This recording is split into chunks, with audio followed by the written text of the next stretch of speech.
Welcome back to another reading and correcting with me, Kindar, the Tiger Writes, and Ty, the Tiger Supervisor.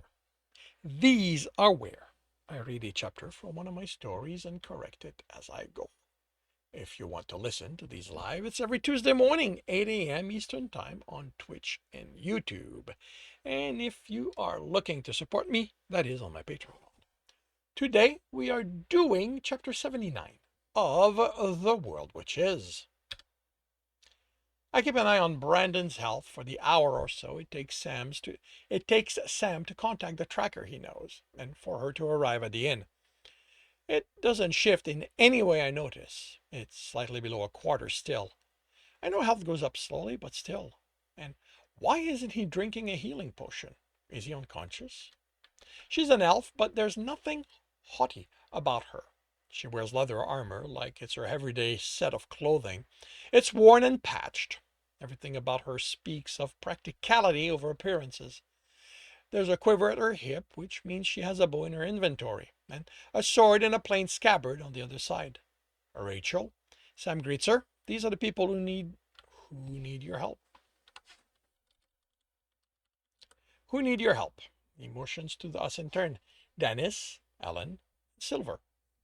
She looks us over, then addresses Ellen. It's $500 up front. After that, it depends on how difficult it is to find what you're looking for.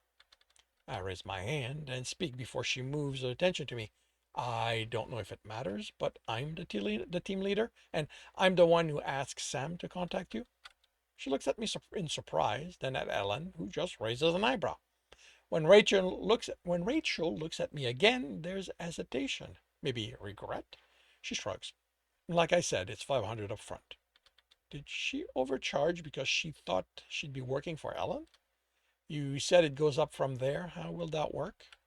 I have multiple ways of finding someone. Someone. We're looking for our teammate, Brandon. Okay. I start with the simplest. I'd say have the time, that's enough. If that doesn't work, I move on to the other method. Other methods. Roll. Each one is slightly more complicated, requiring more time, more tools, and more ingredients. For each method I have to use, it's $100. And if you don't find them, Ellen asks, you give it back? I will find them. I have never not found what I was paid to find. It's just a question of how well hidden it is and how much you're willing to spend. Whatever it takes. I open the trade window and put the $500 in it. She accepts it. Okay, I need something of his. What doesn't matter, but it's got to mean something to him. The importance doesn't have to be great, but it's got to be there. If you can't, she trails off, looking at me as I'm about to ask Sam if Brandon left anything in his room. She looks over her shoulder at me again. Is there someone else in your party other than this Brandon? No, it's just the four of us. Then I have him. Follow me. Silver and Ellen look at me, but all I can do is shrug and follow Rachel. She takes us halfway across town to a neighborhood of stone houses among yet more trees. While I know Louisville was here before the system arrived, from what Sam said, I can't help feeling like the trees have always been here and the houses built in the space around them. Isn't there? The house is mostly field stone. There's a porch stretching across the front, and the bay window on the left is pretty perfectly formed glass. Not something that's cheap to get. Do you know who lives there? Now, this isn't quite the wealthiest part of the city, but we aren't far from it. Of course, my brother would bother someone with money. He was looking for someone who was alive before the system arrived. It makes sense. They could set themselves up if they were in any way smart, Silver replies. Are you coming with us? I ask Rachel. No, I got you here. That's where my work ends. I can tell you he's in the far corner of the house on the ground floor against the back wall. Thank you. I step to the door and get confirmation Brandon's been here by the busted latch on the door frame. Did he really kick in the door of a stranger? Silver asks. I don't bother. I don't bother. I don't bother. I don't bother answering. At best, he might have knocked and kicked the door if there was no answer, or if they refused to let him in. Manners are not Brandon's strength. I knock on the door and it moves in slightly. Hello? When no one when I don't get an answer, I push it open the rest of the way. I'm looking at a well-appointed living room, couch, seat, fireplace, even a carpet under the low table before them. Hello? We just want to talk. There's a hallway to the left of center. Maybe Brandon injured them in the process of getting hurt. Ellen grabs my shoulder as I step in.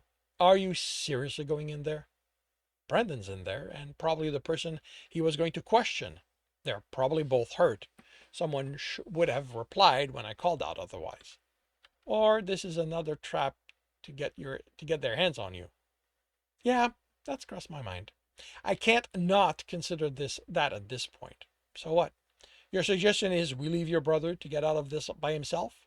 He got himself into this without any help. I pull my arm out of her grip. I don't leave friends behind. I really wish she'd get that. They both follow me in. The hallway has two doors on one side, three on the other, and opens up to the back. I open the doors as we pass them to confirm there's no one hiding in them.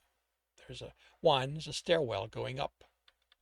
The back of the house is a kitchen and dining room spanning the width. It's surprisingly modern in in that way in the way in the way of movies I've watched. A long counter, stove, oven, even something that could be a microwave. The table is dark wood with 6 chairs. There's a glass patio door with a surprisingly large yard visible, considering how many trees are in this city. I can't even see one out there. Brandon is to the left of that, up against the wall. I'm halfway to him when an old man says, "That's far enough." I whirl to face him, sitting at the dining table. I have no idea how I missed him, although his next action gives me the answer. With a wave of the hand, the entire room changes. Gone are the appliances, the clean floor, the glass patio door. Even the walls are now just field stone. The hallway we came through is also gone, but I'm confident that's not true. We did walk through it, and is this speaks of illusion magic rather than whatever else it might be.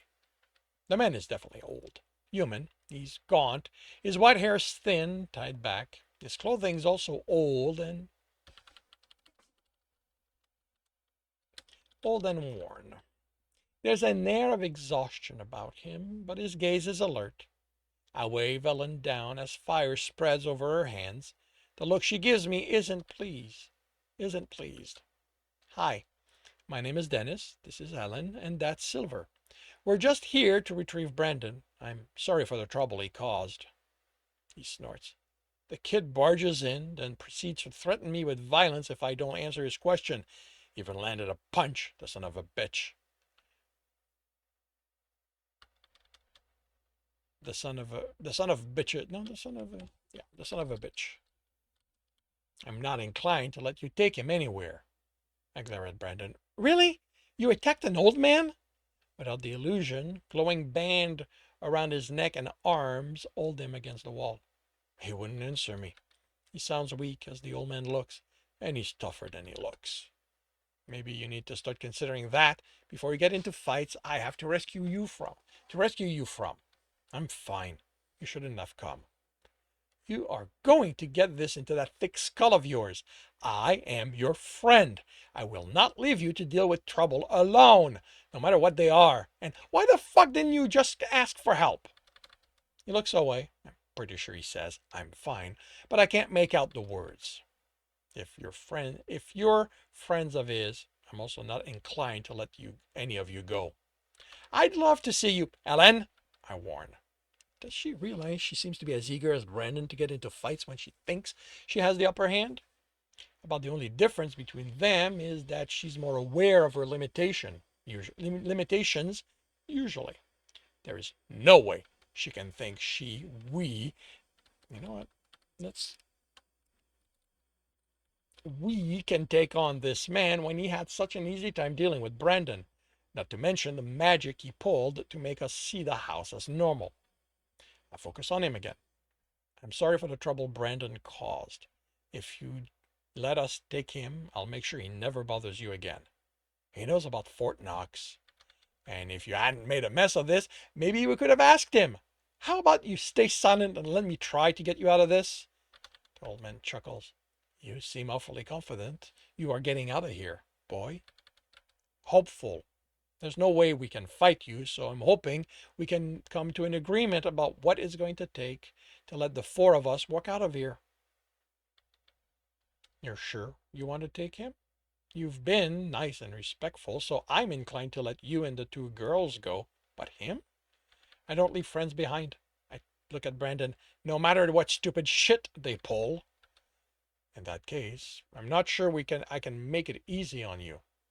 Look, I'm sorry he punched you, but he waves that aside. It's not that. I barely feel stuff like that anymore. It's the disrespect. I was old when his daddy was in his daddy's balls, and he barges in here with his demands. You, at least, know how to be polite. My dad and Grandpa Lewis and Bays are big on politeness with strangers. Lost art, that, being polite. I appreciate you're angry at Brandon, but there has to be something we can do, that we can pay to balance what he did. His chuckle is without humor. You are hanging a lot on the hope I'm a reasonable man. You haven't blasted us to dust yet, so I think you are. Now there's levity in the chuckle. All right, I'll give you a chance. There is a dungeon outside the city that has something I want. Couldn't get it yourself? Ellen mocks and I glare at her. Do I look like the adventuring kind little girl? What is it? I ask, still glaring at her so she won't make matters worse. The core. Okay, so the word is said. Okay. Dennis has no way of knowing what that means but yeah.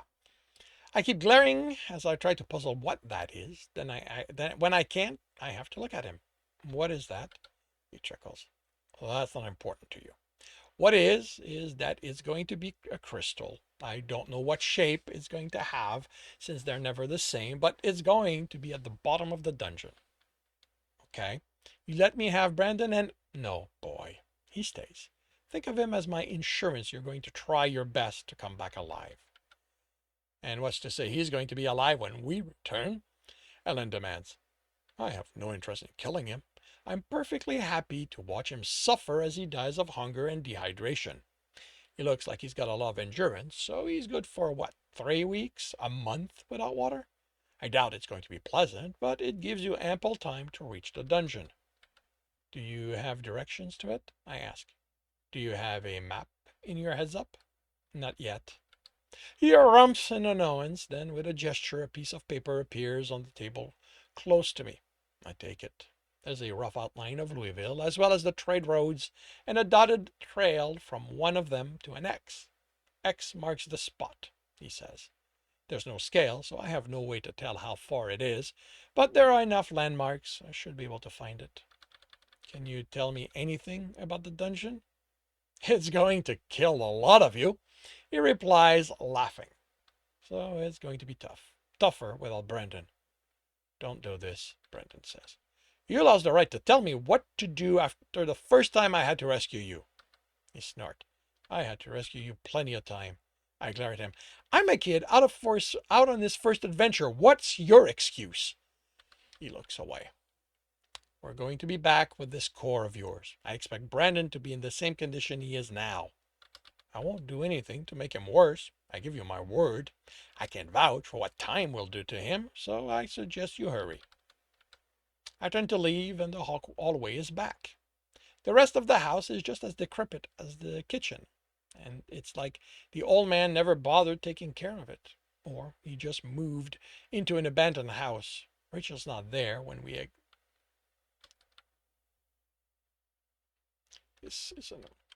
Rachel's not there when we exit. The outside looks the same as before, like it's been maintained, just like the other house in the area. An illusion? Or does he make sure it looks normal to keep people from wondering about him? The first up is the inn. Sam might know something about it. Maybe people willing to help us? I Okay, actually, for the first step will be, because if saying is the inn makes it sound like they're already there. First up will be the inn. Sam might know something about it, about the dungeon.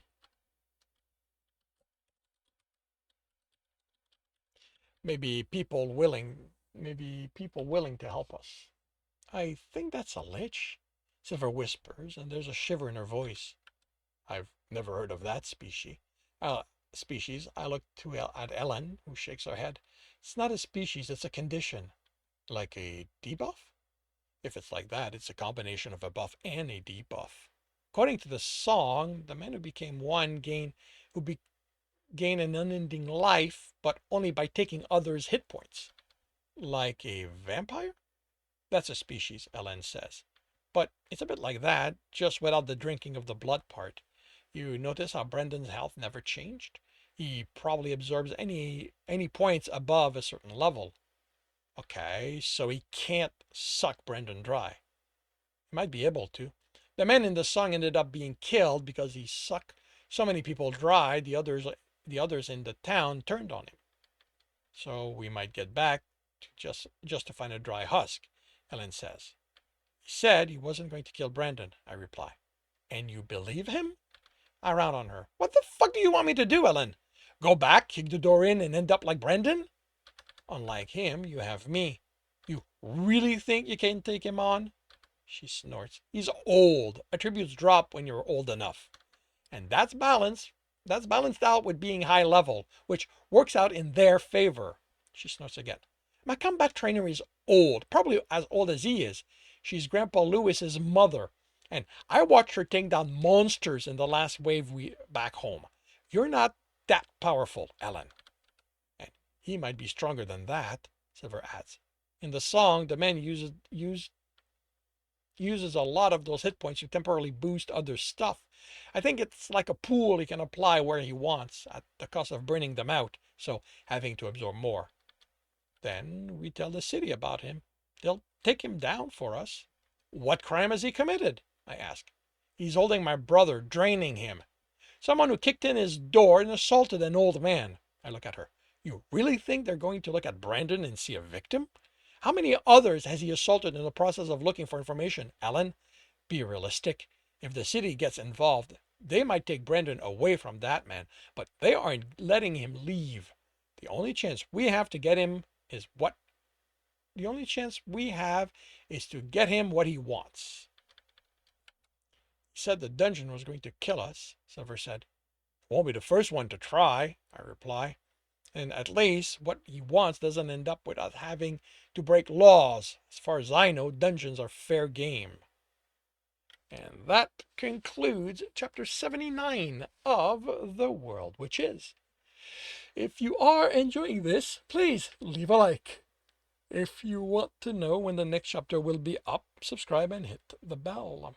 If you want to read the story, it is up for free on Royal Road. If you want to